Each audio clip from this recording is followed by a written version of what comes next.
Welcome to Texas Basketball, presented by Coors Light. We're at the Irwin Center in Austin, Texas. The Bearcats of Sam Houston State, record of 3-4 on the year, repping the Southland Conference in town to take on the 5-1, 11th-ranked Texas Longhorns. Thanks so much for joining us this evening, Tyler Denning, Lance Blanks. And Lance, you go back to the last game for Texas a week ago with that postponement of the Baylor game. Greg Brown, the star freshman, having his best game as a Texas Longhorn. Yeah, it was what I would call a breakout game for Greg. He had a little bit of a slow start on the season, but he was big and strong the other night against Texas State. As you see there with the nice finish, he also got it done on the perimeter as he squares up and drops it in the bucket. He showed a full arsenal of things he can do.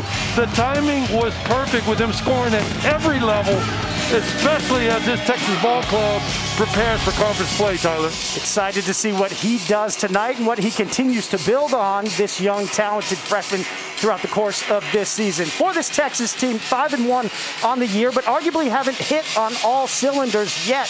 One of those players being Jericho Sims. Well, the perfect terminology is cylinders, and one of those is Jericho. They need him desperately as they start conference play.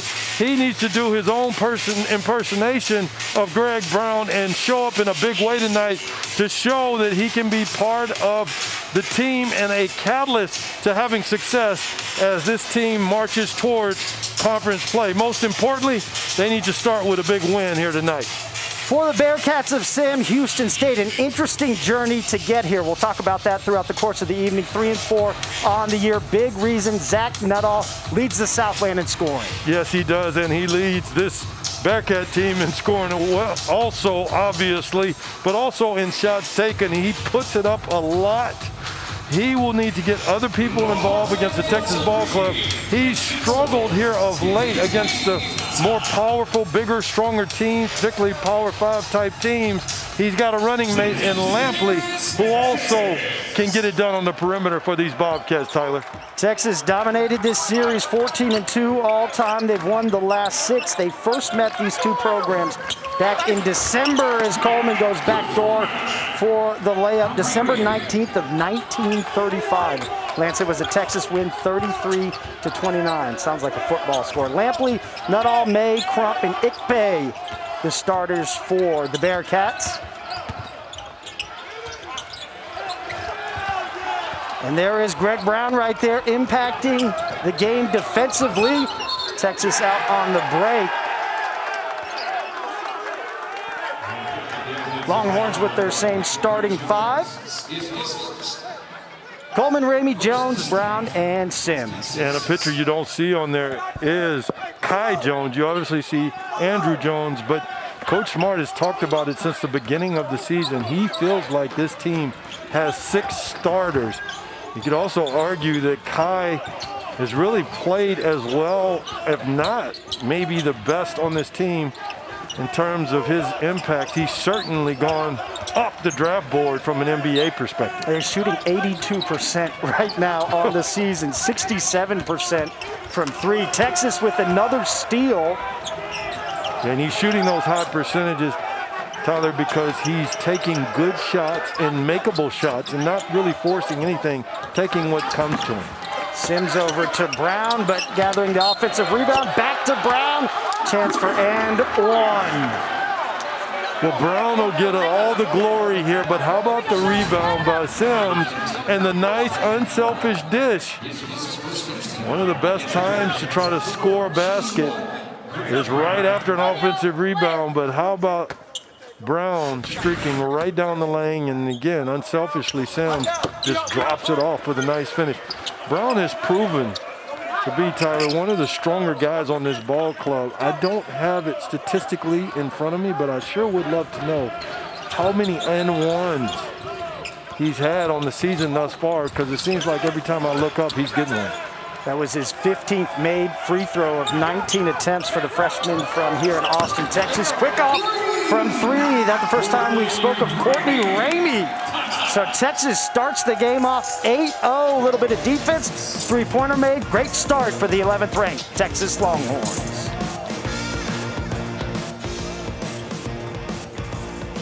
12th now, Lance, that Texas has made a 3-point field goal. It was 999, and this one, nothing but net. But Texas getting some of these looks coming off of defense on the other end. Well, you saw me a minute ago mention Jericho being unselfish, but how about the unselfishness of Coleman to just throw ahead? I mean, you always hear coaches yelling that to their point guards in particular, throw ahead, and you like those kind of guys in the NBA.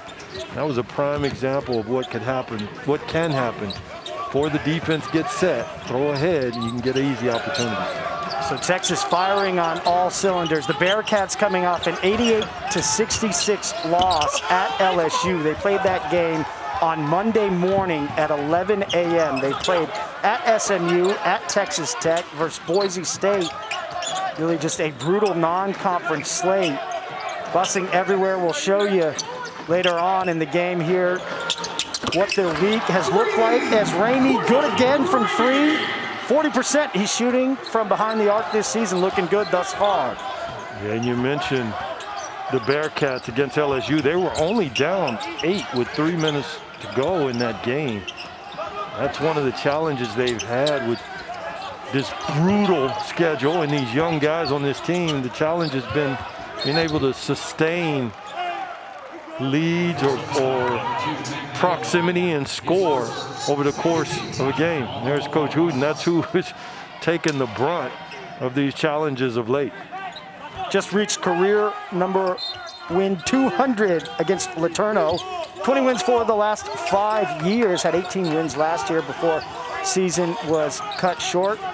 Outside of Nuttall, they have 5 JUCO transfers.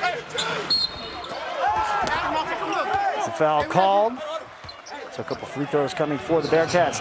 Shaka Smart, 6th season as the head coach of Texas, 12th overall, 95 career wins. 7 of his first 10 years advancing to the NCAA tournament. Off to a very good start. Coach Hooten had talked to us yesterday and said, looking at this Texas team, and for Shaka Smart, feels like this is the best team that he has had thus far here at Texas. Yeah, and Coach Hooten all but said, you know, I would have loved to meet up with Coach Smart and some of his other rosters all but this season, because he really suggested that he felt like this was his best team thus far. I think that's a great observation by Coach Hooten, and it tells you how closely these coaches are watching one another, particularly in state.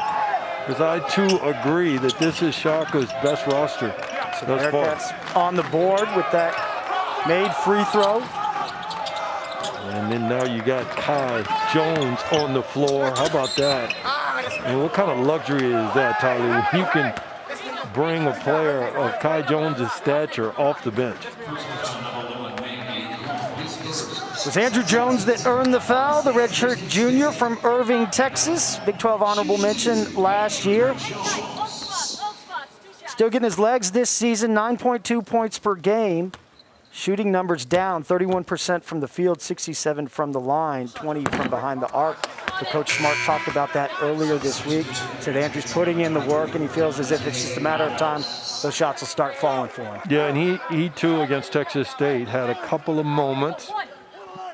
And we even actually talked to him, and he felt like he's starting to get the rhythm that he needs. When you get Jones and Sims involved in the things on a consistent basis, I think this Texas ball club, it just takes another leap upward.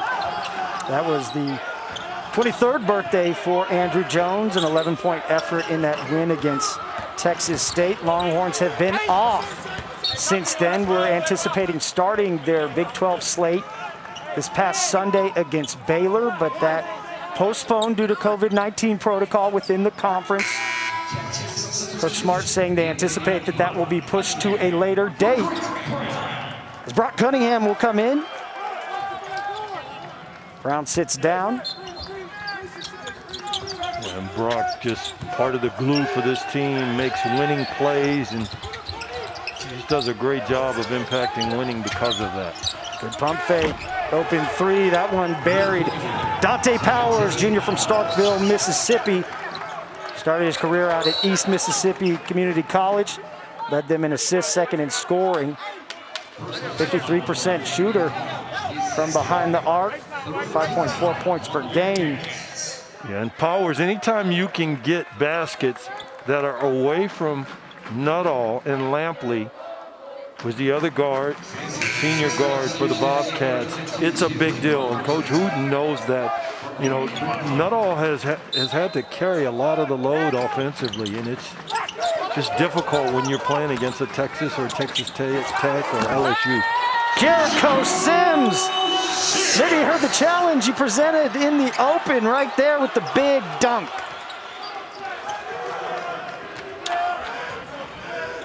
By the way, Bearcats, not Bobcats, and that is what we need.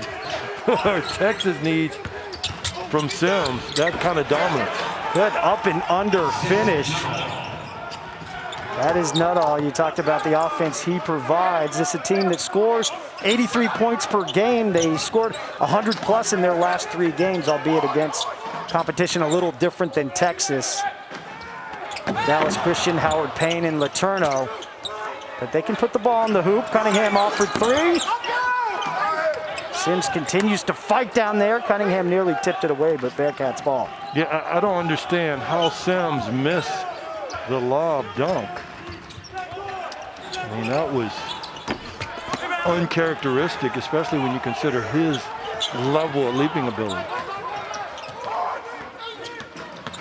Ramey probing, goes against 3 defenders. That one sent back. Yeah, that was also forced. That was really nothing there. The big swat and block, Kai Jones sends it off the backboard. Texas back the other way. Jones running the floor.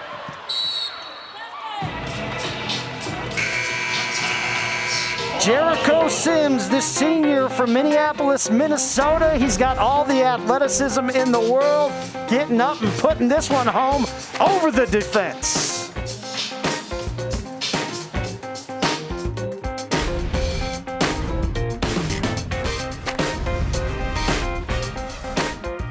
College basketball on Longhorn Network is presented by Coors Light, official sponsor of the Texas Longhorns, and in part by St. David's Healthcare. The best is here.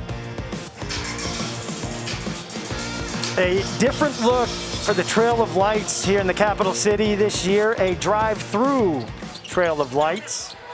You get up there and drive through there yet? I haven't, but I kind of like that. Why don't you drive through and like send me that? Text that to me. I'll FaceTime you. Yeah, that'll be my drive-through. I know at Circuit of Americas, they're doing Peppermint Parkway. You can drive out on the racetrack as well. There's a bunch of lights. I'd seen it from the air last week. Checking in, Donovan Williams, so going to the bench. Yet again, the sophomore from Houston, Texas. Played in 3 games, about 8 minutes per game. Brown back in as well on defense.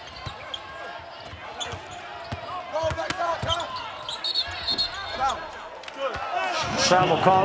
Lance, assess for me what you've seen from the Texas defense thus far this season. Good, bad, where would you put it? I'd put it up high. I mean, they're one of the tops in the conference in terms of what they're allowing field goal percentage-wise, and I think they're doing a great job defensively of using their length, particularly around the basket.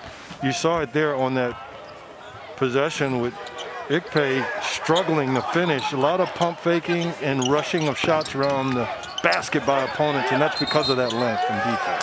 You see some of those numbers, so this is exactly what we were talking about prior to the show. You give me the basketball eye, I give you the analytics where Texas is at. Opponents scoring 60.5, that's second in the conference. They're holding opponents to 37.3% shooting. They're tops in the Big 12, 22.5% is what opponents are shooting from behind the arc. And yeah, you talk about numbers. Yeah, those numbers, if you don't put a meaning with them, they're just numbers. What does 60.5 mean in terms of defense? So you've got to put some context behind or with those numbers in order for them to make sense or make them something that you can use in terms of analysis of basketball and or the players you're looking at in the team. Texas grabbing the rebound to that point. Jones with the rebound. Longhorns are third amongst all NCAA teams in their defensive efficiency, so Texas playing some really good defense as Brown going in.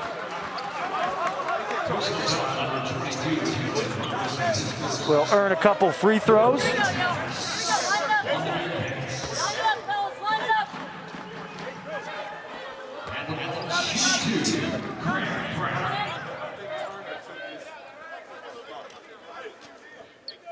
You'd mentioned for Greg Brown, a career high in points, 18, 3 of 7 from 3. Field goals made, three-pointers made, and blocks against Texas State. Gets that one to rattle home. Wooden preseason watch list, Naismith Player of the Year watch list. Karl Malone Power Forward of the Year watch list as well.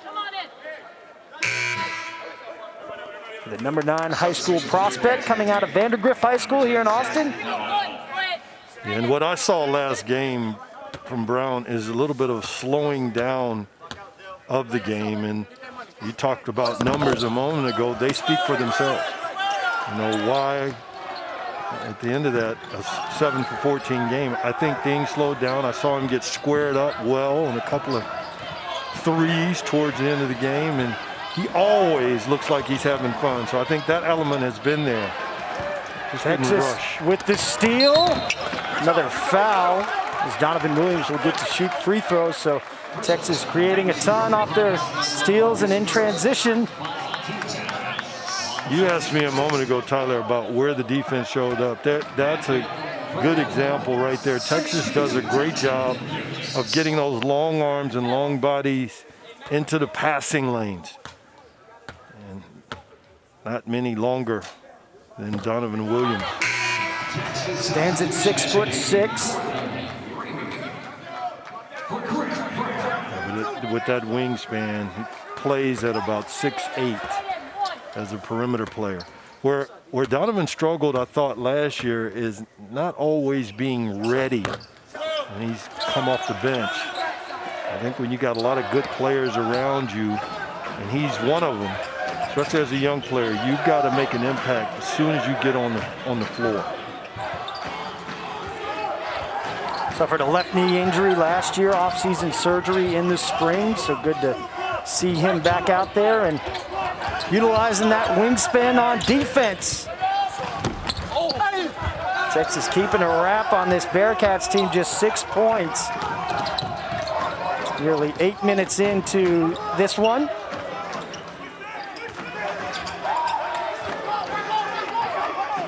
Deep three for Coleman. Push called. They'll be on Royce Ham Jr. trying to secure the rebound.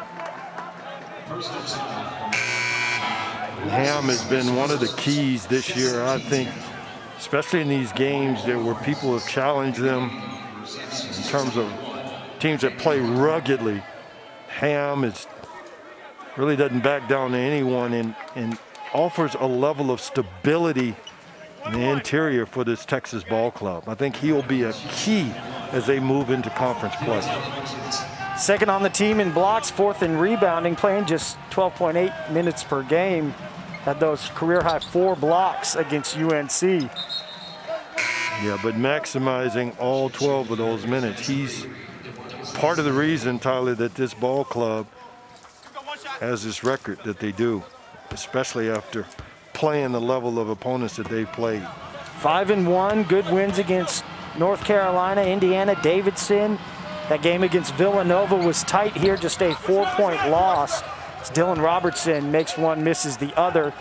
Texas leading by 10. They started 5 of 6, but no field goals over the last 3 minutes and 41 seconds. 0 for 5.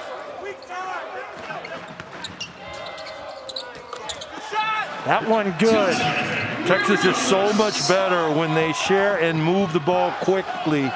When that ball is jumping and the defense is rotating, Texas is a much better ball club than when they're trying to create off the bounce. Coach Smart had talked about that. He said, we're making progress with our screen actions. When the ball sticks, it's not good, but you keep it popping, the offense working. Texas up big here.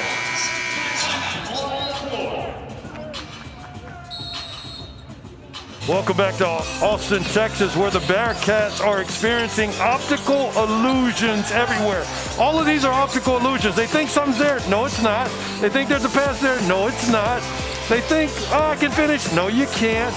These plays look like they're there, but they're not. Why aren't they there? Because Texas is long and athletic, and they can move their feet, and they really know how to defend, and the Bearcats are experiencing a heavy dose of that defense.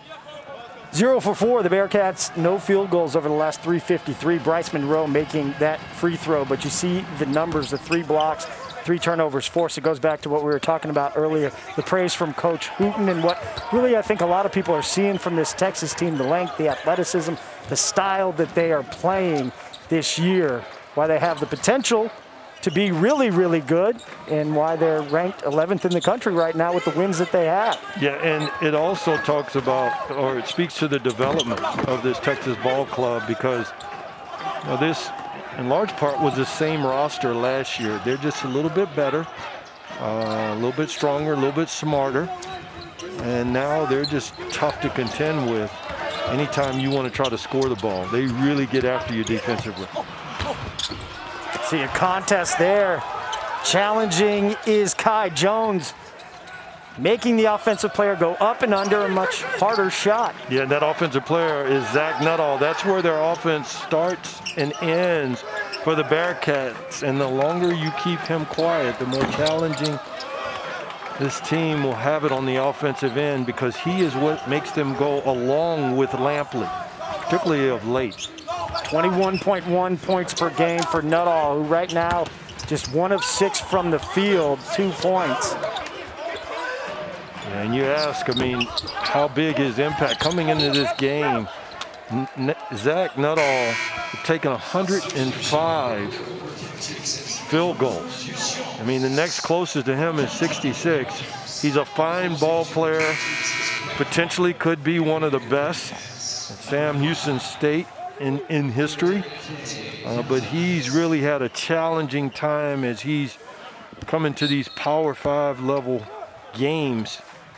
He's really struggled, and it just shows the difference in the levels that he plays in on a yearly basis versus the Power 5 conferences, where you have so many good players on any given roster. Coach Hooten had said that to us. He said, hey, when you see Nuttall out there, he looks like a guy that can play with these Texas players, with teams like Texas, but getting help as Sims gets fouled. One of those players, it was Lampley, who missed that corner 3. He's to help out his teammate. Nuttall is more free throws coming for Texas. Yeah, and I want to speak to that, because Coach Hooten, who is one of the finer coaches not only in the country, but certainly in the state. And he talked about Zach and the importance of him sharing the ball and trusting his teammates. And you can just look at it statistically, and you see where this young man, he really wants to score the ball, but part of that scoring has to be in his sharing of the ball with teammates, and not just taking bad shots, which is what Coach Hooten spoke to. Essentially, that's why you see a 30% field goal percentage from 3. He's a good shooter, but when you've taken so many bad, tough shots, that's a high wire act and difficult to sustain, especially against a team like a Texas. Said it was tricky for Nuttall. He started the season off against SMU and making a bunch of 3-pointers, so fell in love with that shot as we see Texas turn the Bearcats over once again. Corner 3 for Brown. Shooting mechanics, we're going to talk about that later. I know you had mentioned it for Greg Brown. Squares up and buries that one. Well, yeah, and this started in Texas State. Nice action here. Anytime he gets squared up and he's got a chance to look at the basket like that, he's got a good chance to knock it down. Like he's starting to get in the groove from beyond the arc. Now that makes him a totally different player if he's able to consistently knock those shots down. Brown had come into this contest 5 for 24 from behind the 3-point arc, but was 3 for 7 against Texas State. We saw him working pregame on that shooting stroke. What do you see there, Lance? Well, I see a ball in the air. Let me look here. I see, oh, I wish that camera. I see him I see a nice release, but I don't see him holding that gooseneck up the way he did a moment ago in the game, and he also did at the end of the Texas State game. Quickly to the rack. Needing that, the Bearcats. And Javion's another part of that supporting cast for the Bearcats. Coach Wooten loves how strong and aggressively he plays. Andrew Jones back on the other end for Texas.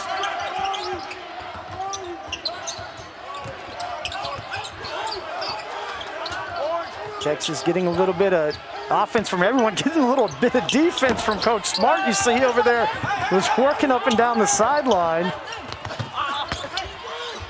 Beautiful find as Lampley lays it off the glass. This offense that's helped the Bearcats is the fact that other people are getting involved and not so reliant on Nuttall. Jones earns some space with the drive and buries that jumper. 4th point on the contest, 2 for 3 from the field. That'll go the other way on the screen. Foul against Manny Crump. And that's May's fault. Crump, you've got to go talk to May and tell him that he's got to be a little more patient and allow you to get set. The fact that he didn't get set is what created the foul in that situation. It's number 11, Javion May. You've been talking about the junior from Chicago, Illinois. Coach Wooten talked a lot about his grittiness, that Chicago style bringing to the court in this team.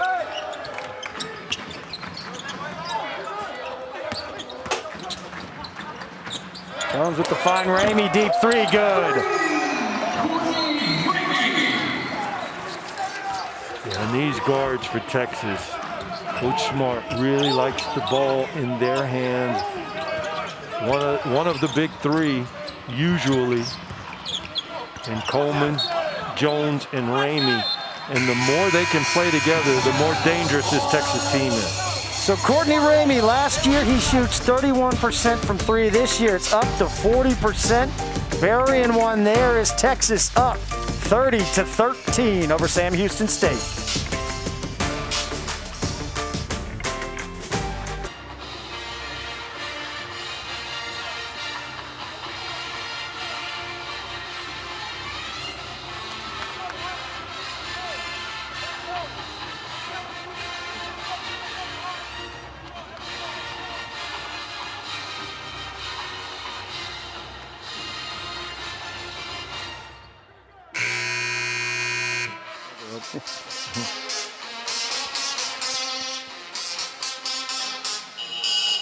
So Texas up 17 points here at home. Number 11 Texas Longhorns, the Sam Houston State Bearcats.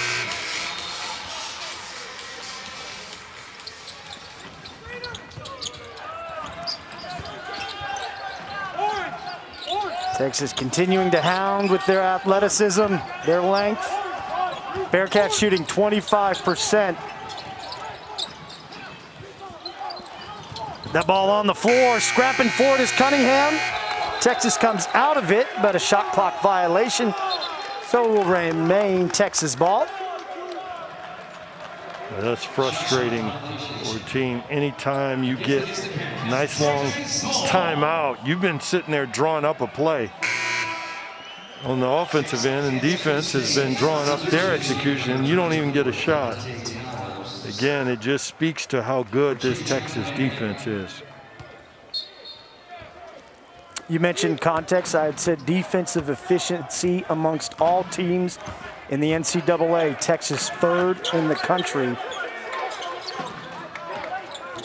Getting it done on the defensive end. Yeah, and it's no surprise either, considering the opponents that Texas has played against and what they've done. Cunningham good from 3. So Texas 5 for 11, 45% from behind the arc. Well, I just love the player that Cunningham has become for this Texas team. And then throws in a 3 like that. That one good from Nuttall on the other end. Bearcats needing to find a way to get him going. The leading scorer in the Southland. Now remember, he only shoots about 33% from the 3, Nuttall does, and he's an important piece to them. Don't get me wrong, and a very fine ball player, but I think the more shots you get him taking, particularly in situations where he shouldn't be, and that was a good shot. That's how Coach Hooten wants him to shoot in terms of off the catch. But if he's putting it up a lot, that just means he's not getting a lot of help from teammates, and there's not a lot of sharing going on. St. Andrew Jones aggressive tonight, working off the dribble, shooting a couple free throws here. Will be pivotal for this team as they set their sights towards conference play. Sunday, 1 Central.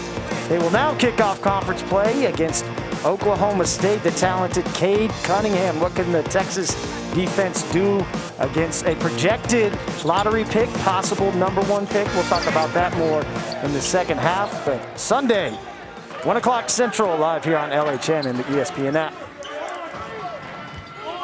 Boy, what a fun game. Jericho Sims there defensively. What's going on this week across the conference? That one good. Ramey continuing to show out with his shooting. Yeah, we saw something similar from Coleman where he threw ahead. Here you see it again. So many positive things happen for this Texas team when they throw the ball ahead and share the ball.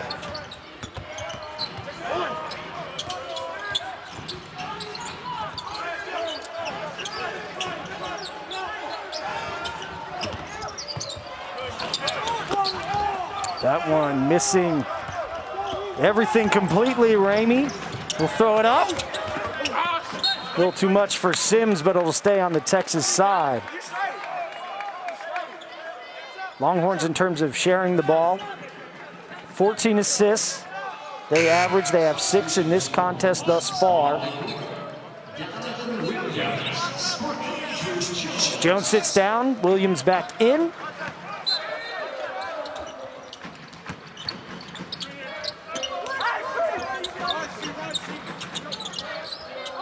Texas trying to isolate Sims. I mean, he's so unselfish. He kicks the ball right back out. I mean, he had the ball isolated in the block. Just not as aggressive as you would hope Sims would be. So when you say what you would hope, what do you want to see him do there offensively? Is it a single move he needs to work on? What's the offensive game? Well, Tyler, I remember you were sitting right over there when he grabbed the ball and manhandled him down on the block or down under the basket about 8 minutes ago with a dunk. And you get it down there the next time and immediately you throw it out and go set a screen. I'd like to see him do some revisionist history and do what he did earlier in the game and finish around the basket. That a finish from deep. Terriante Thomas. So Bearcats trying to whittle away. Yeah, for Sims, I'm thinking like that David Robinson type. Hey, I'm just going to move everyone out of the way. We saw him dunk over 2-3 defenders.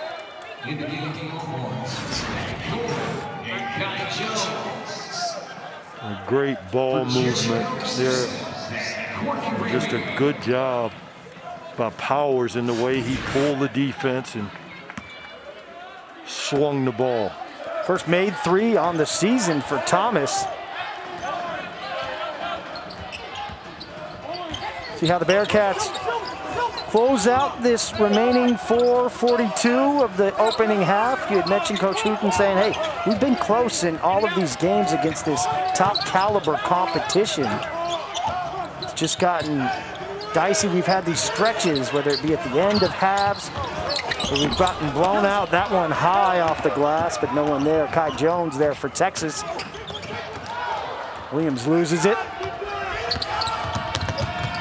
Coleman trying to step in and take the charge, but a foul will be called. Free throws coming. Yeah, they've had moments. I saw this Bearcats team against Texas Tech, and they just all but got obliterated out of the gate. And Coach Hooten, I mean, he was struggling with that concept because he knows his program and his teams, and he talked about it yesterday. the culture of this program is not that. And the things that he really wants to see, and he literally listed them, it's competing.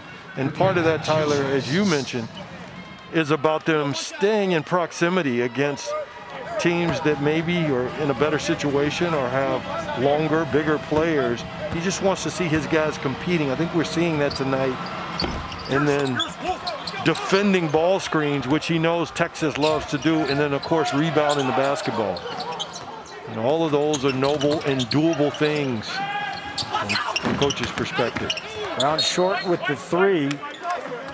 Coach Hooten saying in that matchup against LSU, he looked up and had 3 freshmen on the court. He said, I don't think I've ever had 3 freshmen that were good enough to play, let alone be left out there. And that more a testament to what he had said about the nature of this team, the personnel that they have, and the way that this season has gone for them. Coleman shoots the corner 3, and that good. Yeah, this Texas team, this is another element that making of threes, as you saw there, and it's a little misleading because on the season they come into this game almost 33% from the 3, but when you take their top 3 scores and you look at their 3-point percentage, they're shooting 47% from the floor, and 2 of them shooting 40%, that being Coleman and Ramey. Yeah, that 33%, 169th amongst all NCAA teams. And Lance, to your point as well, arguably one of the best shooters, Jace Febris, who we're still talking about potentially coming back and joining this team. But Matt Coleman, Courtney Ramey, they're shooting good, both above 40% from behind the arc as Coleman gets it back from Cunningham, buries the corner 3. Longhorns up 41-23.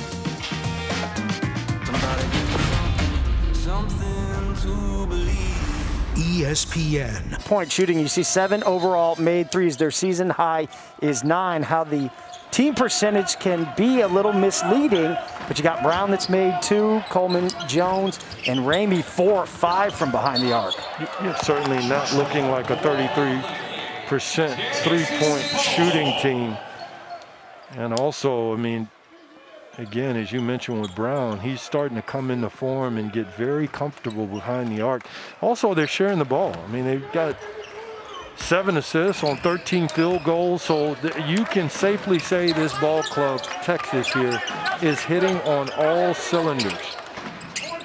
Kamaka Hepa in the ball game for Texas, the junior from Barrow, Alaska, who's off with his 3-point attempt, but Brown working for the rebound. Short on the second chance attempt. Cunningham tries to keep it alive, but Bearcats ball. You know, it just shows mentality. That same rebound by Sims earlier in the game was a pass back to Brown, diving down the lane. That rebound, which was almost in the same place by Brown, was a shot attempt back up. And neither one is a bad play. It just shows you the difference in the aggression of either player.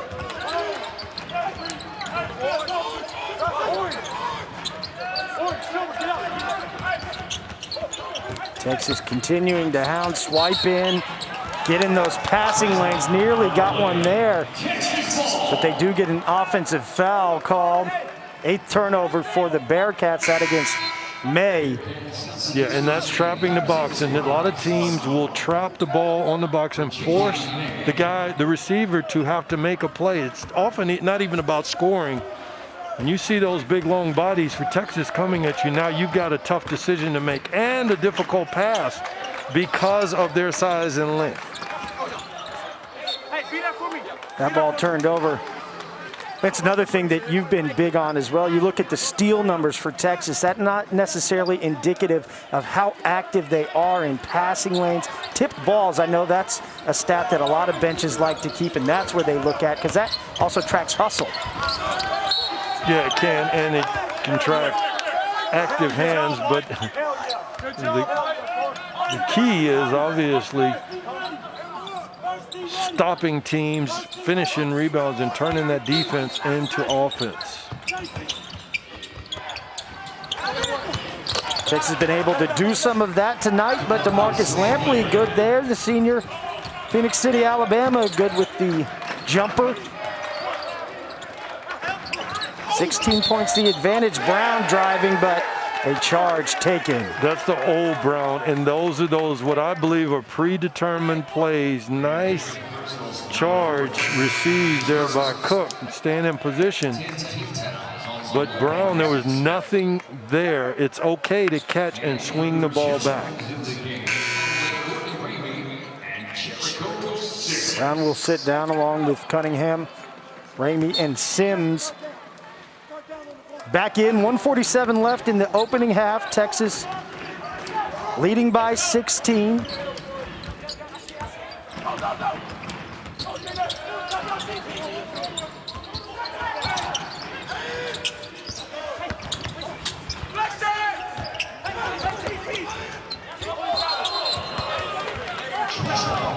The turnover travel called. That against Ikpe.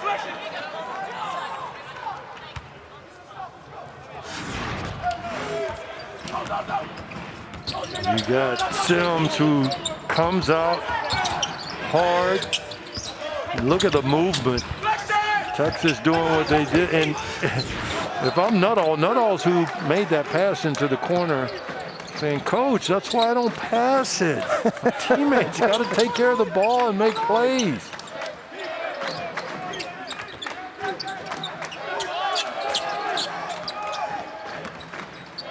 Ramey with the step back.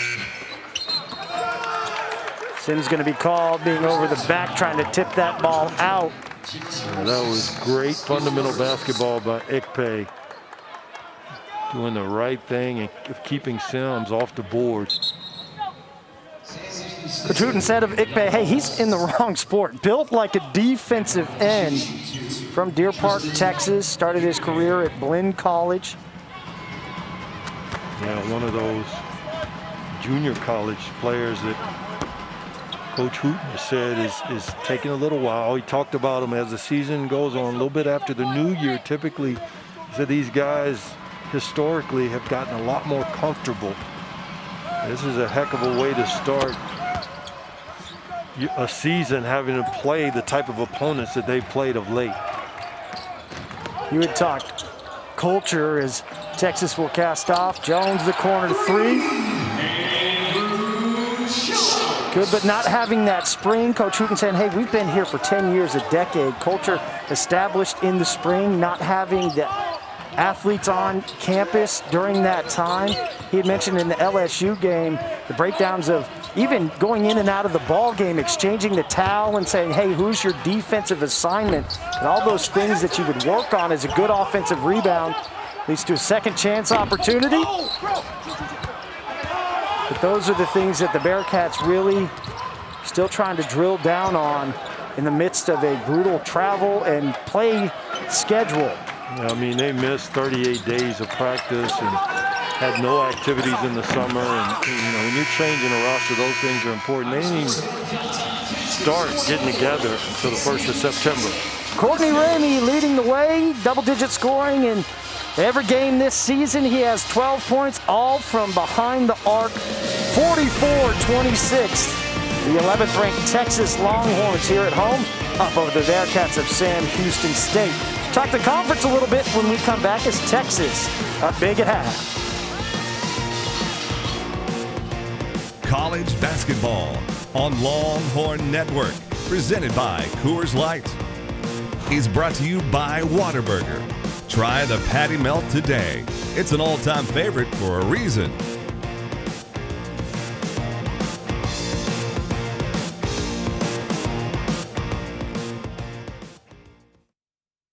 Presented by Coors Light here at the Frank Erwin Center. It's been all Texas thus far in this matchup against the Bearcats of Sam Houston State, 44-26. Texas Longhorns lead. Tyler Denning, Lance Blanks, and we saw Texas, a lot of defense to offense in the first half. Yeah, and I said optical illusions because the Bearcats thought they saw things, but those things disappeared. This team here, they are the David Blaines of college basketball, and here you see it.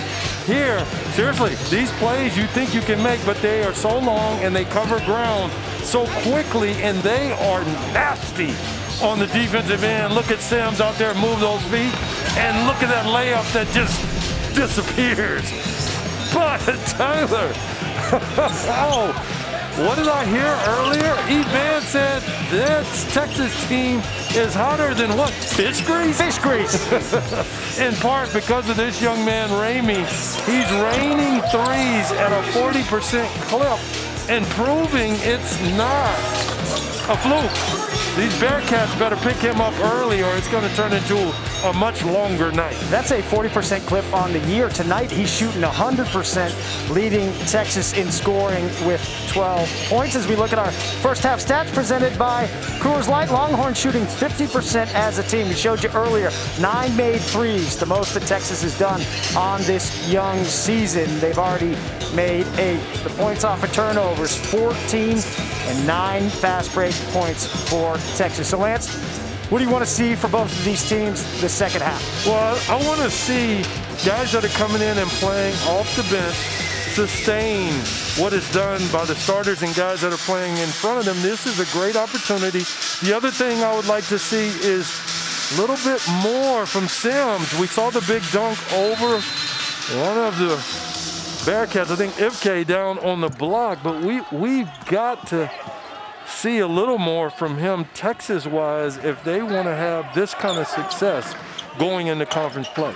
Zach Nuttall, leading scorer for the Bearcats, leading scorer in the Southland Conference, 20 points per game, 21.1 to be exact, 2 for 9 in the first half, 5 points. So Texas good defensively taking on that challenge.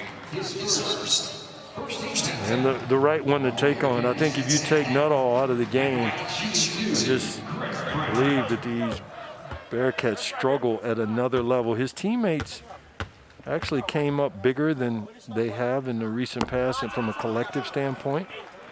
But Nuttall has really been pressing, and that is because of this Texas ball club. It's very difficult to score and get easy baskets when you're playing against the Texas defense. Texas put 11 players out on the floor in the opening half. Is Brown 1 of 2 from the line? You mentioned good Greg, bad Greg in that first half, so keeping an eye on his play.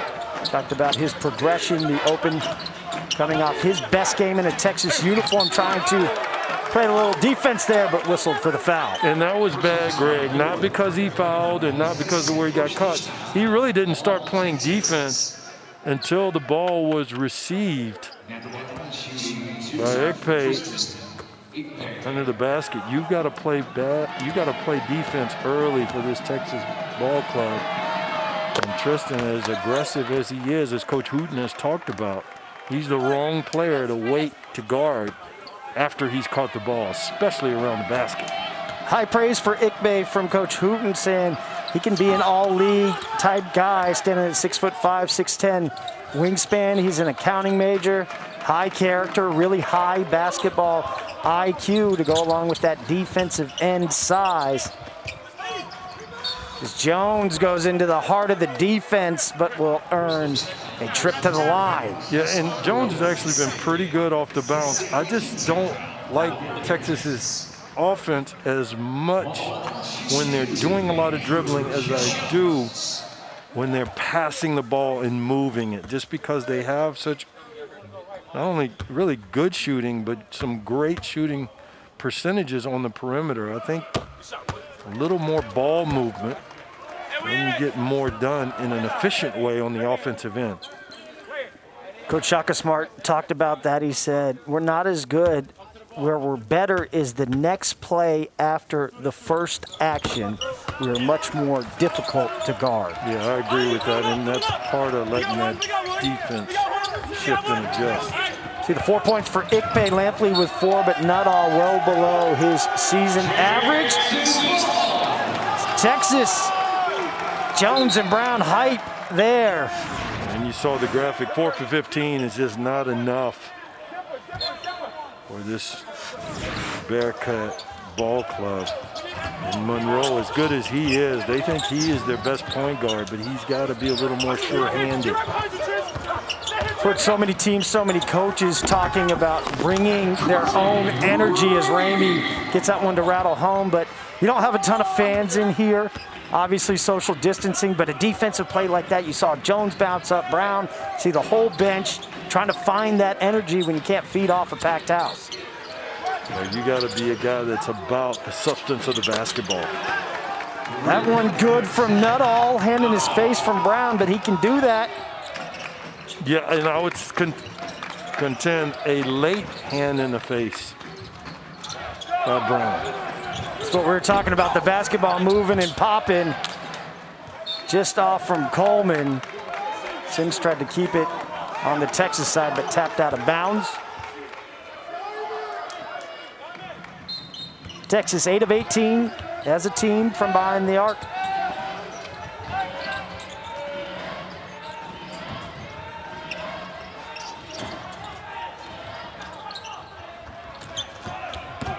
Brown with the lead to Jones. It's okay to bring it out. It's okay to kick it out.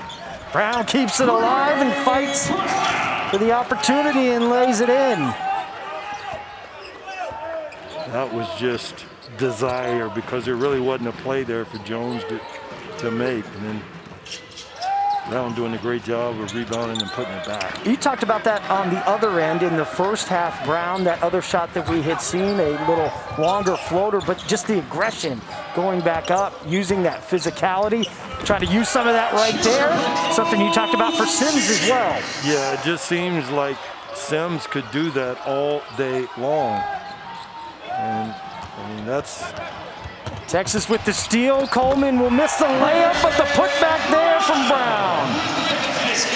Yeah, Brown's incredibly aggressive about rebounding the ball, but it just, the play before that just confuses you as to why Sims isn't a little more aggressive.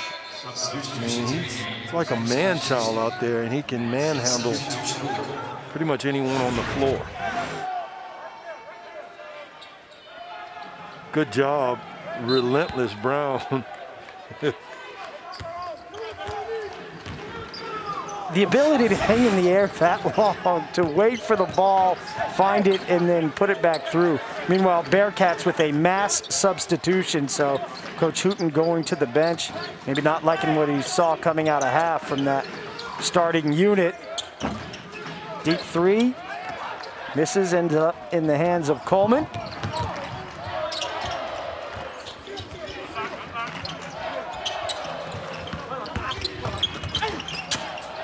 Coleman trying to find Sims, but the defense knocks it away. Yeah, and Sims has got to help Coleman and come to that ball.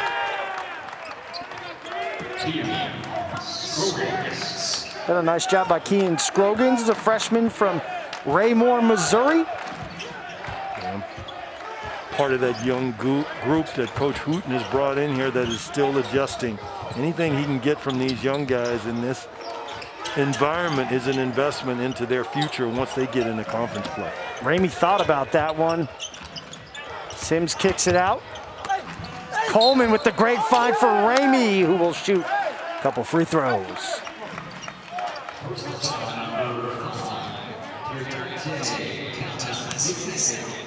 Well, that pass, that was not an easy, it was catchable, but wasn't an easy catch. Coleman drawing the defense. Nice look. All right, I have a question for you here. Coach Smart has talked a lot about these two veteran guards in Ramey and Coleman. He talked about Ramey, the more risky passer, leads the team in assists in practice, willingness to throw the alley-oop. Who do you think's the better passer between the two?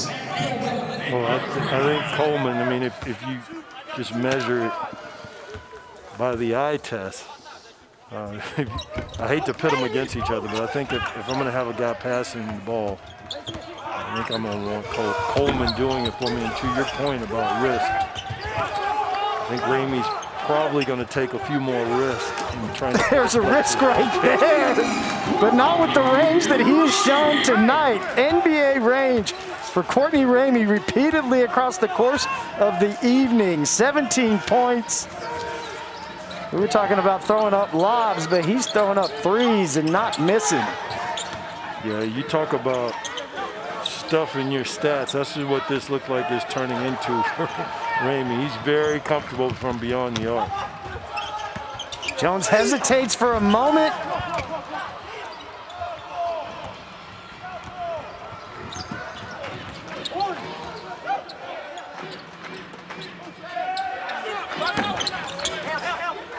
Jumper off, rebounded by Ham Jr. Ramey tripped up, no whistle. Wow, good finish. Yeah, and looked like a potential tripping there by a Bearcat. Maybe Thomas? So Ramey loses the ball, but going back down the other end and challenging the big defender in Ham Jr. The finish. Opportunity to shoot a free throw.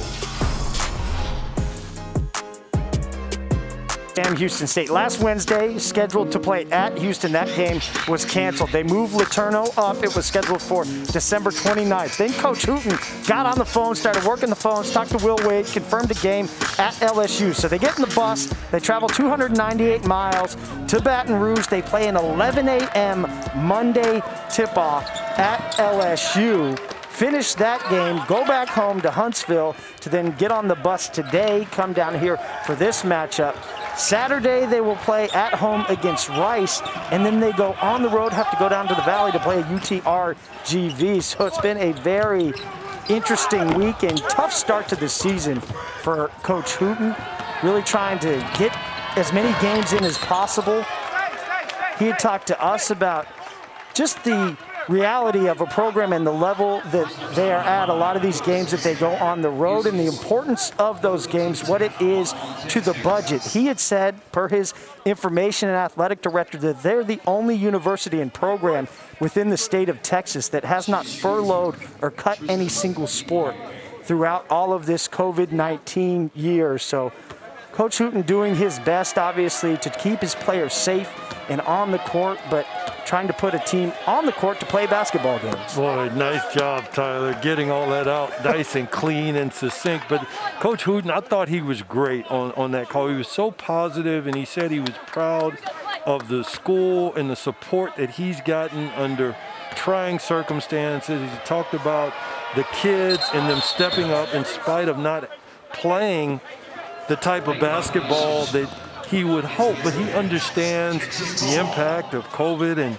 the impact of this new environment that many of us are having to deal with. He said he didn't want to make excuses, but the challenges keep piling on, and they're just trudging through. And I think this will pay off for them, Tyler, as they get into conference play. All this can do is make you better if you can stay together and connected as a program, and I think Coach Hooten knows that. Said they lost 8 games as a charge is called. Pushing in was Andrew Jones between the 10th and the 25th. But he said also, one of the best takeaways I heard, the kids being fantastic. He said, look, we're still an old school with older facilities, and a lot of these kids, they have been very hard hit by COVID, but quarantining within an old dorm room, 4 cement, white walls, food dropped off at the door. And he said, you take me back to 1990 when I played, I don't know if I could have done that and stayed mentally sane. We've heard mental health talked about so much for all of us, but Coach Hooten talking about this group and the testament to the kids being fantastic. And to your point, I think all of this adversity will definitely pay off in the long run for this Bearcats squad. Yeah, very humble and respected by, again, many of the coaches through the state. I know former Longhorn coach Rodney Terry and Coach Hooten are very good friends. They talk a lot, and he respects this program, University of Texas, and Coach Smart and what he's created. But you really can't talk to a coach in the state who doesn't have a ton of respect for Coach Hooten and what he's built at Sam Houston State. It's a team picked 3rd in the preseason Southland Conference poll. SFA picked to repeat as regular season champs. One of 11 teams across Division I returning 4 or less letter winners. Across the program history, they've won the Southland 4 times, the last in 2019, 12 overall conference championships. They had an 11-9 record last season, but outside of Nuttall, really a brand new cast that will try to form and set their sights on their conference play. He had mentioned that stretch coming up, Rice, UTRGV. Really felt like here's where we're going to learn a lot about the dues that we've paid in the SMU, Texas Tech, Boise State, Texas type games. Yeah, as Ham falls asleep and Scrogan's back backdoors him for the layup there. Ham right in the middle of your screen. He's dead asleep. Where's your man? You have to see your man and the ball at all times. And that is not typical basketball that Ham has played this year, because I think he has been absolutely fantastic up until that point. I don't know what he's telling coach, but Ham, you slipped on that one, man, and you've been great. So you became a victim of all of your success of the season. And with 13 minutes, 9 seconds left in the ball game, fouling out. So sitting down, done for the evening is Royce Ham Jr. Yeah, and you had mentioned about the Bearcats and Coach Hooten. He said that team last year, he didn't think fully represented what their culture is all about, and felt like this one would be able to do that better. But he also talked about the 18 wins and felt like they had a chance of sneaking into the tournament with the roster that they had last year, because he felt like that was a pretty talented ball club. Yeah, he was pretty confident when he said if we would have had that chance to play throughout Southland Conference Tournament, we would have walked away with that bid. Is Cunningham off, but Texas get a fresh look, keeps it alive and slams it home. Kai Jones. What Texas is able to do is just they wear you down over time. Keep in mind, Kai Jones is a guy that comes off of the bench for Texas, so they can just throw so many people after you. And when you take Texas's roster and you're a Bearcat ball club, having to deal with the schedule you've had. As the leave up, Jones on the alley-oop.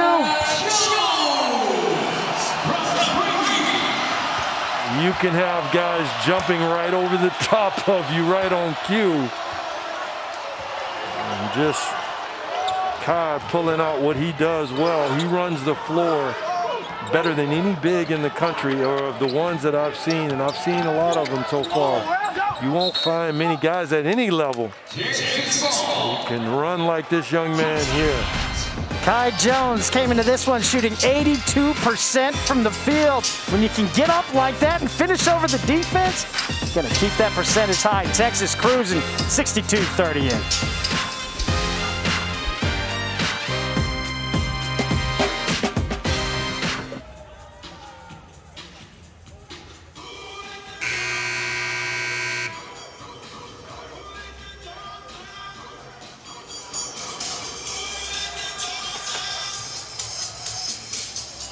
Welcome back to Austin. Tyler Denning, Lance Blankson. Lance, you had just mentioned Kai Jones, one of the best floor-running big men in the country. We've talked about Greg Brown and his draft stock, but look at Kai Jones, very well regarded amongst NBA analysts.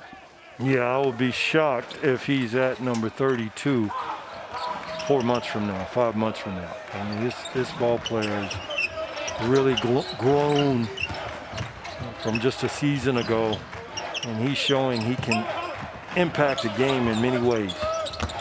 Sophomore from Nassau in the Bahamas. He's tripled his points per game, going up from 3.6 to 9.7. As Williams with the finish. Here's another. How about this pass? You asked who I had put my money on. Just a great pass going downhill. Career assist 400. Matt Coleman has a chance to leave Texas in the record books. He would be the first player in program history to lead the team in assists for 4 consecutive years. There's been 5 others that have done it in 3 seasons, but he could do it for all 4. And I think we've had 2 good candidates. We saw Ramey with the alley-oop pass for Jones on the finish, and then that beautiful Don. There's another really good pass from Coleman earlier. I think it was a Ramey finish, but Texas has 2 very good passing guards, point being. That 3, good. Zach Nuttall, 11 points.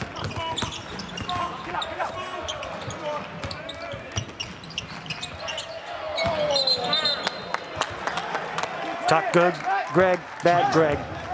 Right there, it looked like he was going to shoot the corner 3, decided to not.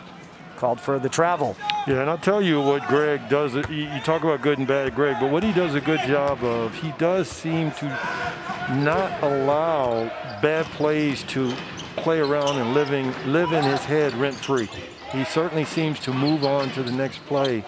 As a young player, that's a positive attribute. Ty Jones called for the foul.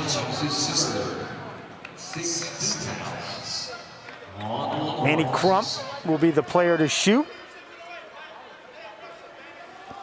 I mean, this Texas ball club, Shaka has so many options. He's got the small on the floor in Coleman, and then after that, his size and length with Ramey, 6'3", 6'4". After that, the length. He's basically got 5 perimeter players. I had mentioned as well, Texas still without Jace Febris, but has started to get into half-court controlled live drills, making progress, telling Coach Smart that he's feeling better. He recovers from that microfracture surgery in the spring, trying to add that senior 6'5" guard. And he's their pure shooter, if you will. And they'll go to 7 starters for Texas instead of 6. Williams going to be called for the push-off on that. Lance, seeing a lot of what you have talked about, and Coach Shaka Smart has talked a lot about for this team. When it's one player pounding the ball, dribbling around, it seems like the offense sticks. When the ball's moving around a lot, they're running, their defense, the points just go through the roof. Yeah, and you just get better opportunities. It's not that guys should not create offense and or dribble the basketball. It's just you want to do it at opportune times. And based on the situation and where the defense is, really there was no play to be made there, which is why Texas ended up, and Donovan ended up with a charge.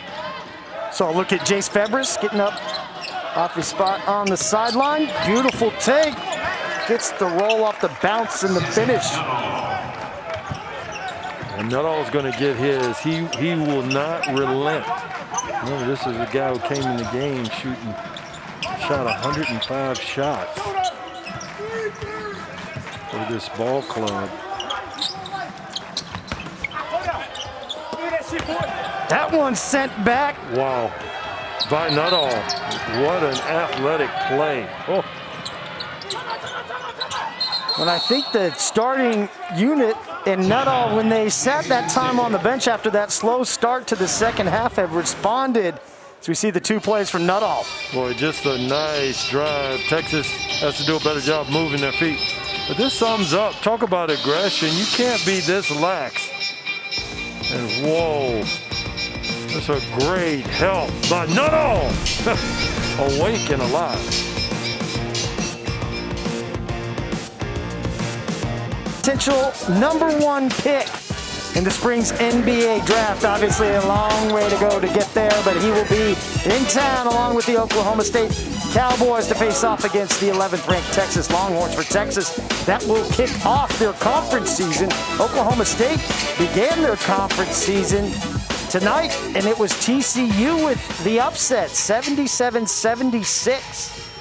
Oklahoma State losing, so they will not come in on that 10-game win streak that we had talked about earlier. Cunningham in that game, 17 points, 6 of 18 from the field. Yeah, Tyler, that's no surprise. That TCU ball club. Sims back with some defense. Go ahead. That was a fine block by Sims. But, yeah, that final score is no surprise to me in that TCU is a very good ball club with some extremely good guards. Nembhard, young freshman Miles. He's, really one of my favorite players in the conference. Fuller stepping up for TCU, and they pick and roll you to death. So that's a very good team and a big win. Well, as we were talking there, you saw Nuttall, and it looked like Ramey maybe into it a little bit. So Zach Nuttall, the leader for this Bearcats team, and this Bearcats team down big, but some fight. Not a fight, but some fight from this and coming in to defend one another. Both teams being sent to their respective benches, just cool things down just a little bit. Ekpe looked a little bit floppish on the throw out from whoever pulled him off the pile. So maybe much ado about nothing there. To get back to the conversation we were having, TCU picked 9th, second to last in the preseason coaches poll. Oklahoma State picked 7th. And those are two teams that I'm sure you ask any coach in this conference that's not a give up. You do not want to play them. It's going to be brutal come Big 12 play as we see the officials going to look one more time at that interaction. Okay, guys just playing hard. Ikpe on Coleman. Yep, you're on my point guard. Looked like he was trying to get up, maybe just slipped.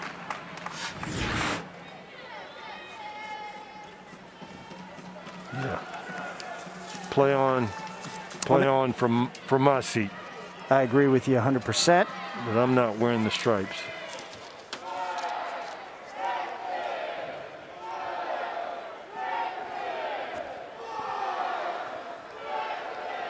Doesn't look like a play-on conversation. Officials tonight, Keith Kimball, Chance Moore, and Amy Bonner. So sorting that out.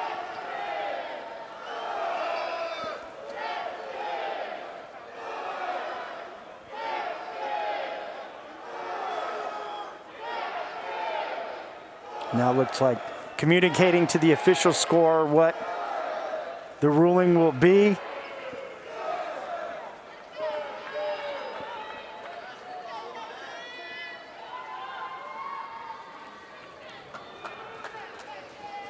So we're waiting to find out to see what the call will be here. Well, it sure would be nice maybe get a little wiretap action in that conversation. Thankfully, the officials were right on it.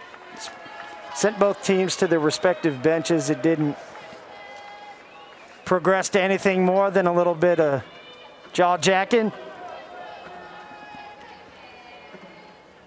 Sounds like we're going to get a technical foul on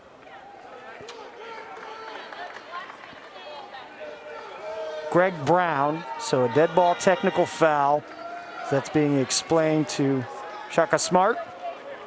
I think that was the from what I saw, possibly the throw off of Ikpe. So the officials seeing it a little different than we did. Not all shooting the technical free throws, missed the first one.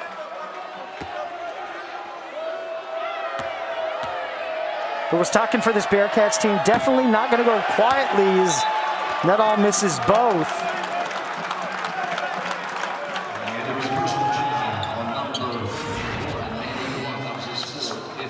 Is that Brown there? Kind of pulls him up. Yeah,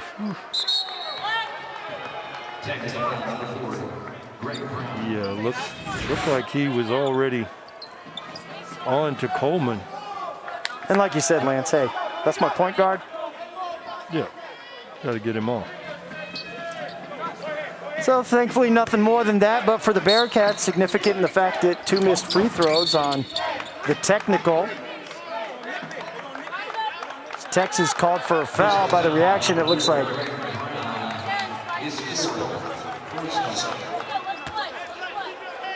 Texas displeased. So Ramey and Brown. It was Ramey with the reaction. Brown the one that earned the foul. More free throws coming from Nuttall. Nuttall, 75% free throw shooter on the year. Has scored in double figures, 21 consecutive, so now 22 consecutive going back to last year. In October, he was named the Sam Houston State Homecoming King. You ever Homecoming King? Was I homecoming? Yeah, you strike me as a homecoming king type. Of course not. No, not a homecoming king. You were just too busy balling. Yeah. You were, what were you? Were you homecoming queen? I was chilling. Oh, you were chilling? I was chilling. Making music and watching guys like you hoop. Yeah, exactly. I was hooping, man.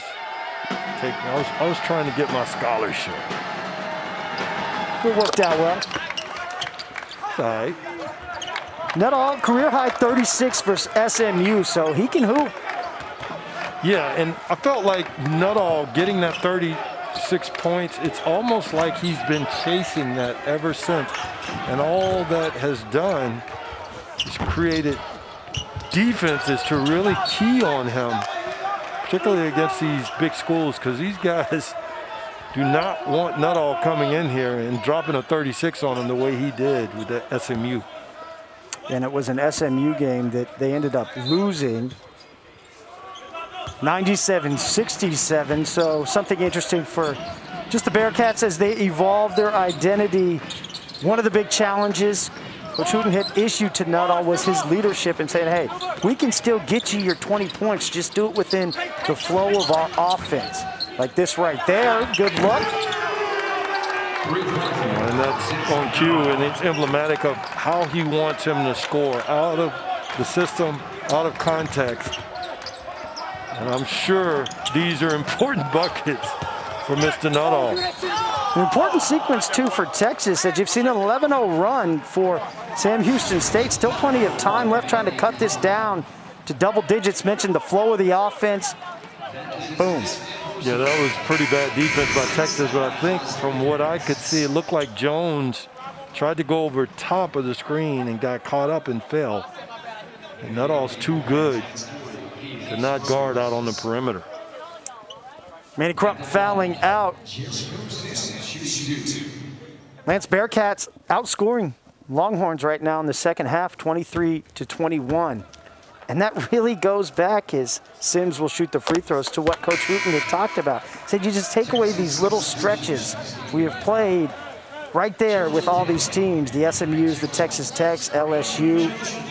Hasn't been a full effort that they've been able to put together, and obviously it's a 40-minute game. Yeah, and the obvious part would be the counterpoint. The point that Coach Hooten is making is he'd like sustained effort, consistency, and execution from the tip to the end of the game. The other part of that is what you said. The game is about 40 minutes. And so you've got to be able to not just parcel out the game and highlight that. You've got to be able to get it done each possession, regardless of which end of the floor you're on. One thing that the Bearcats have done over this last 5 or so minutes, they've really slowed the game down. We saw with the technical foul call, but repeated fouls that they have earned is Dante Powers will shoot 2. 83% free throw shooter, leader for the team coming into this one.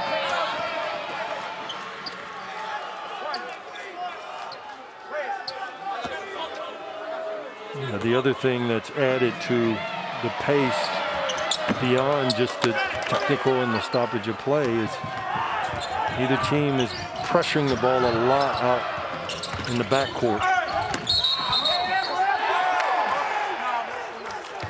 That foul going against Texas, tied up was Williams. Liddell, excuse me. So this has gotten interesting. 7:53 back.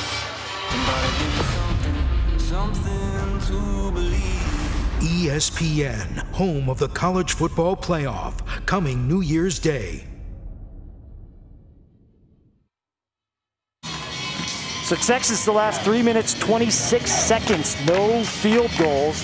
This game has slowed to a crawl. I was mentioning to you, Lance, in the timeout, the Bearcats, 12 of 23 from the free throw line. So what could be potentially a single-digit game.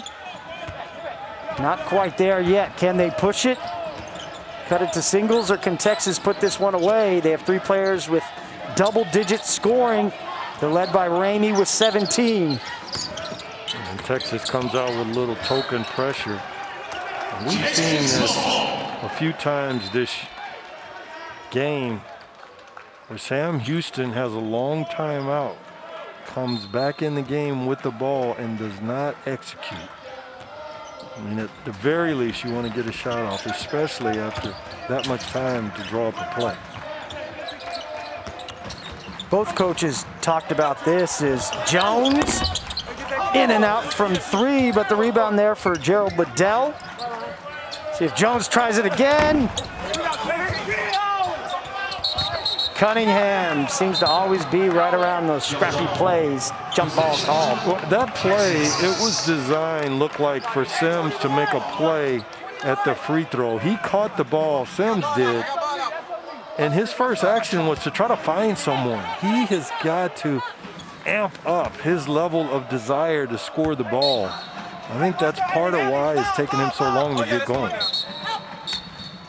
Now I've seen 2 possessions where both teams have just thrown the ball out of bounds. I was mentioning, though, for these teams and these coaches this season, with the schedule the way that it is and adding games the way that they have, not a lot of opportunity to really get in the gym and practice. That's something that Texas did have the luxury of with that Baylor game being postponed, is a full week in the practice gym, but the Bearcats have not had that luxury in this young season. Passing up a couple shots, Nuttall. Saw it halfway down, trying to keep it alive was Cunningham, and will stay on this end. Boy, what about that hustle there? I mean, yeah, talk about a winning play. Look, he has no chance of getting that ball. But just the desire. Talk about culture. Those are the kind of things, that's a culture-building play. No regard, charging into the stands. Brought that grittiness, Brock Cunningham. See right there, just tying that ball up, making for an ugly possession, but the corner 3 is good. Dante Powers. So getting closer, 15 points. No field goals in the last 4 minutes and 52 seconds now, Lance, for Texas. Yeah, and this is as much about Texas as it is about the defense of the Bearcats. And no disrespect or slouching, no play there again. Adele trying to go create offense where it doesn't exist. Cunningham will be called for the foul, so the Bearcats turn Texas over.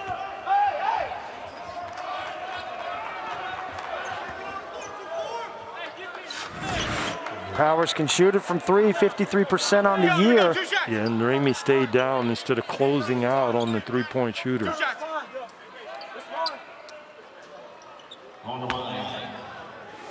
The other thing, Tyler, I think that's contributed to Texas's lull here in this game is the pace.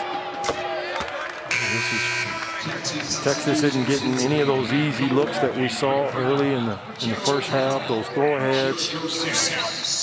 They're having to execute in the half court.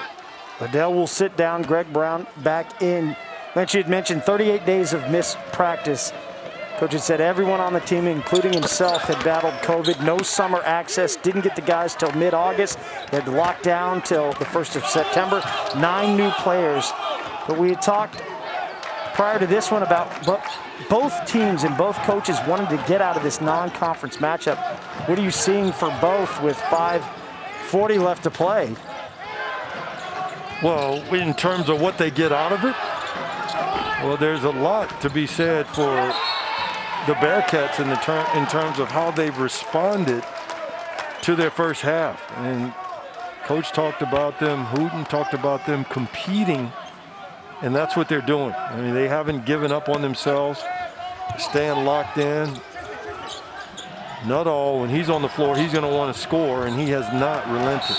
Texas will turn up the press and turn over Nuttall. Coach Hooten not pleased with that. His team had an opportunity to cut it to 10 on that possession, but Texas forcing a turnover with that trap.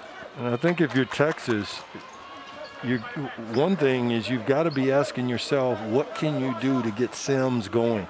Get Coach Hooten still coaching. I mean, think he's not passionate about this? Coleman will shoot the free throw. But you've got to figure out, what do you do to get Sims going if you're Texas? You know, he's just has not quite been himself. Where he left off last year before the injury, I thought he was playing some of his best basketball since he's been here. just hasn't been the same player thus far this season. Texas 0 for 6, no field goals the last 5 minutes and 42 seconds. Those free throws coming off the turnover and foul, breaking the drought. Cunningham, corner 3.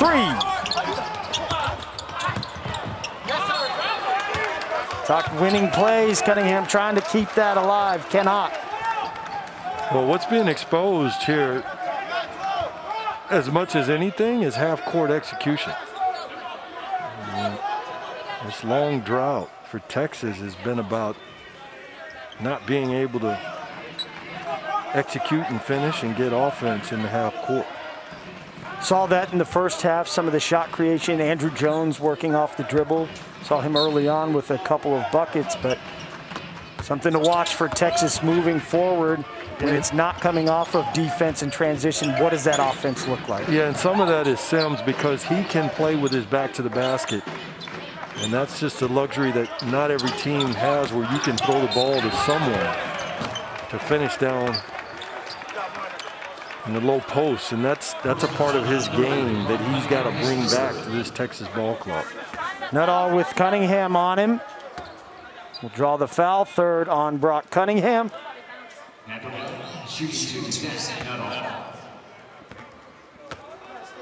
Nuttall 2 for 4 from the stripe.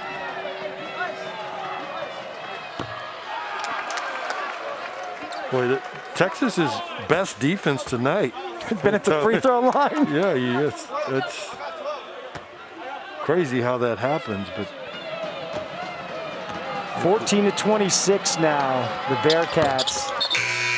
Making 15 of 27 from the free throw line. They'll be in the double bonus the whole way. See, Nuttall will sit down.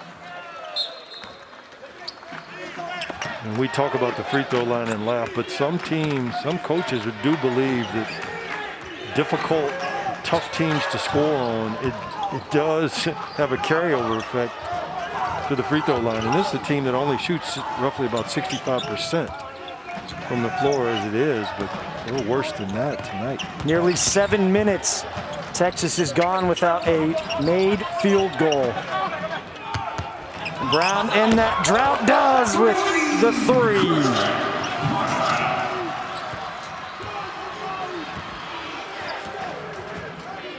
I think his shooting slump, Brown's, is over. And a lot of it has to do when he's poised and he gets himself square to the basket. 2 for 6 tonight from behind the arc. Grabs the rebound there.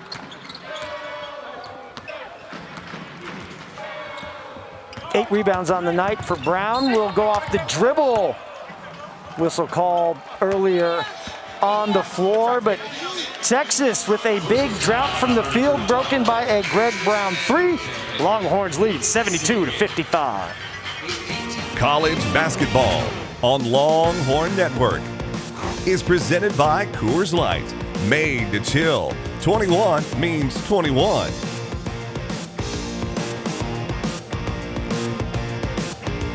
Zach Nuttall, sophomore from Bryan, Texas. Potential to go down as one of the best in program history per his head coach, Jason Hooten, and he's shown his scoring knack this evening. Yeah, and he's also showing his biggest skill, which I think is his ability to not relent in spite of the way he may or may not start. Guys who score want to score. And so he's going to be looking to score the entirety of the time that he's on the floor in a game like this. I'm not sure if we'll get to see him again, but he is a fine ball player.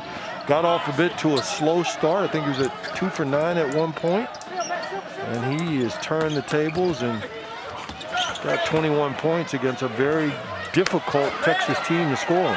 Texas team that has some players, too, that take pride in shutting down the opponent's best guard. But Zach Nuttall said, sophomore, he's actually a junior.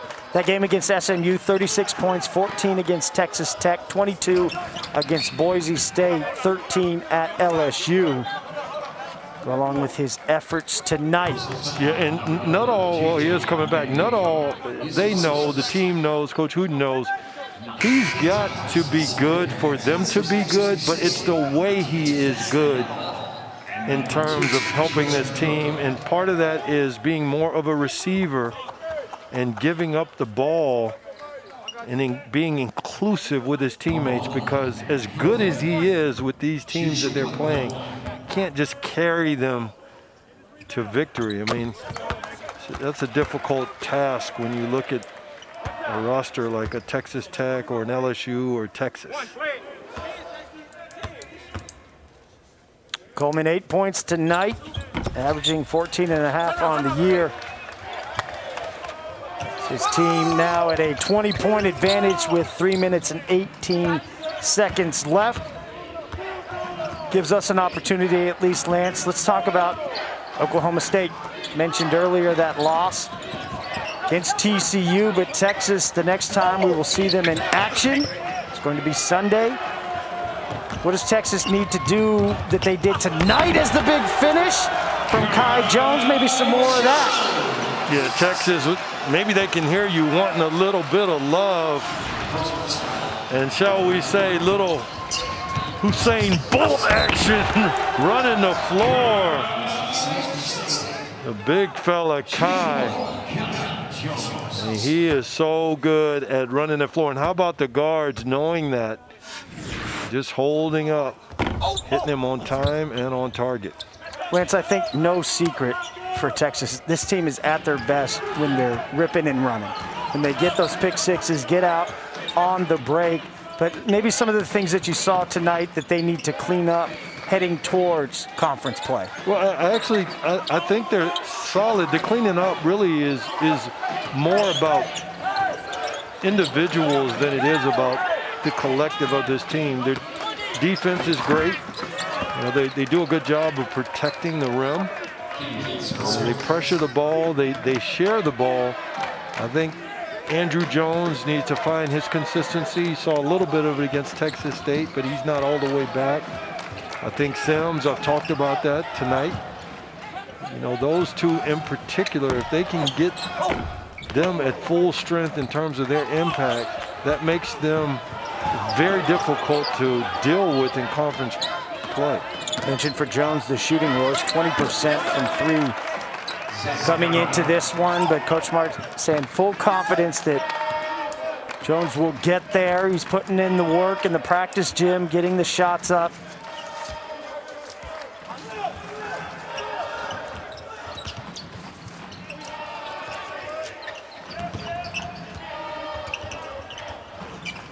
Game slated for a 1 o'clock tip-off here on Longhorn Network. Cade Cunningham projected potential lottery, potential #1 pick. Greg Brown, the player that NBA scouts talked about in the lottery. That'll be a good showcase for some high-level talent, but a game that Texas and Oklahoma State really will both want, as sights set on conference play. After that, Texas will have a midweek matchup Tuesday the 29th against A&M Corpus Christi, and then at Kansas after the new year on the 2nd.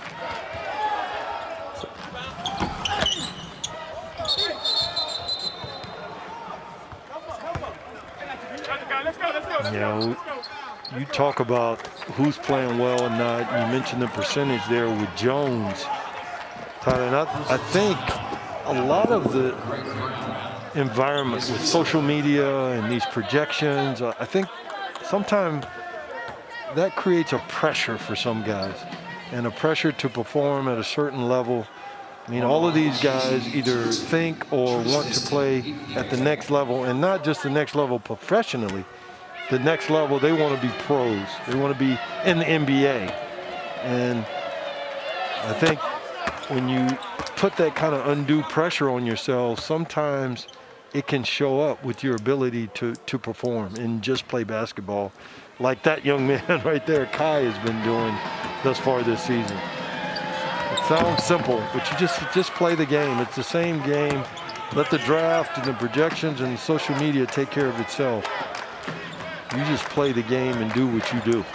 It's a great point, Lance. It just talks to some of those bigger life things. Presence is a thing that a lot of us have talked about throughout all of this year, and being present in the moment. You hear it in sports all the time, falling in love with the process, that work in the practice gym, the work when nobody's watching, when nobody's saying, hey, what does the dunk look like that can make Sports Center, or the putback that has us all going crazy?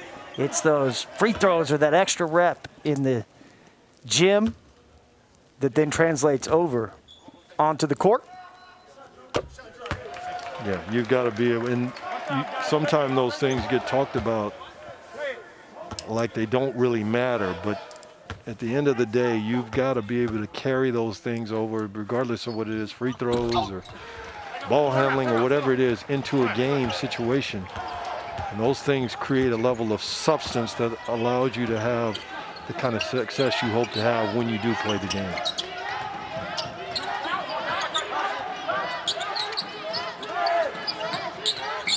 So Texas looks as if they will move to 6-1 on the year. Bearcats will fall to 3-5. Their sights will be set on Oklahoma State.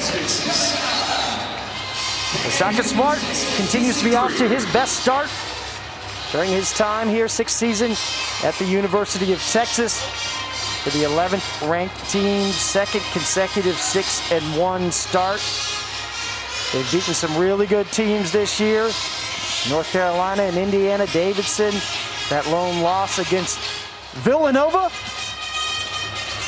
We will put a bow on this one. Tyler Denning, Lance Blanks. Lance, what do you take away from this game, Texas's 6th victory on the year? Well, they did the most important thing, which is get the victory. I thought Brown maybe didn't have as good a game against Texas State, but it was nice to see him come back and play well. And then Sims is still struggling for whatever reasons. Again, I think they're going to need him as conference play starts, and they don't have any more time to wait because things get started Sunday. How about Courtney Ramey shooting in the first half? We saw him scorching the net from 3. Oh, that's old hat. Shoot, 40%. He and Coleman, they're shooters. Greg Brown as well. So we talked about Greg Brown, the talented, uber-talented freshman coming off his best game in a young career as a Texas Longhorn. What did you see from the potential lottery pick? Well, what I tell you what I saw and what I like is he does just play. He continues to play in spite of his ups and downs throughout the course of a game. I think here we're going to see him be able to string things together because he's seeing and having more reps as the season goes on. Repetitions is what I mean when I say reps, and I think all of that will be positive for Brown as the level increases and he goes up a level in terms of intensity of play in conference play. Put yourself in the mind of an opponent and their coaching staff. When you're scouting this Texas team, where does Greg Brown fall on that scout? Is he the guy that you want to shut down? Or are you looking more Ramey Coleman? How do you stop Texas? I think it's the collective. Actually, I would try to invite them to get the ball in Sims' hands because the guards are showing they can shoot the ball. I would not want Brown to get comfortable or hot because he's showing he can be very dangerous, especially with those big home run plays he can make around the rim. We get to ask the man himself, joined now by Greg Brown. Greg, we were just talking about coming off your best game thus far as a Texas Longhorn. How did you feel about the performance tonight? It felt great. My teammates been helping me just get comfortable in the college basketball scene, and I just feel like they just helped me come along. And tonight, it just clicked in my mind, and then yeah, that's what happened. Hey, Greg, this is Lance, man. Put me in your head a little bit. I've been watching you play, and the one thing I do like is in spite of any ups and downs, whether it be a good play or bad play, you seem to just be engaged in the game and move on. What are you thinking on average in terms of this new start for you into college basketball while you're involved in the actual game? Say that one more time? Yeah, cut out. I said, give me an idea of what you're thinking when you're having the ups and downs as you play, because you seem to be engaged in a way where the last play doesn't bother you. Mm-hmm. What is your mindset when you're playing and learning and growing in the college game? Just next play mentality. The past play already happened, so I can't do anything about it. So I just got to get ready for next play and then make a play off of that play.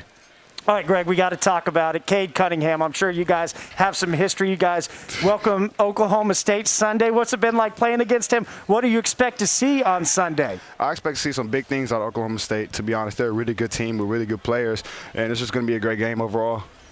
Well, thank you so much for joining us. Congrats on the win. So, Lance, any final thoughts as we now switch our sights to that game you'll be here for on Sunday? Oh, tune in. I really want to see Texas. Again, the pressure raises. We saw 6-1 again. Now what happens when you get into conference and it starts mattering? That's the next step, I think, for this Texas team. Obviously, I know where I'll be Sunday no matter what. It's going to be a good battle against a very good OSU team. Yeah, 2 of their next 3, Oklahoma State, and then I mentioned at Kansas. So some Big 12 heavyweights as Texas, not just the win tonight, but they now set their sights on Big 12 play. Brown had 17 points. Ramey with 17 as well as Texas victorious 79-63. The women will play Friday against Drake. Number 22, Texas in action. For our whole LHN crew, my partner Lance Blanks, Tyler Denning saying good night from Austin. Longhorns victorious.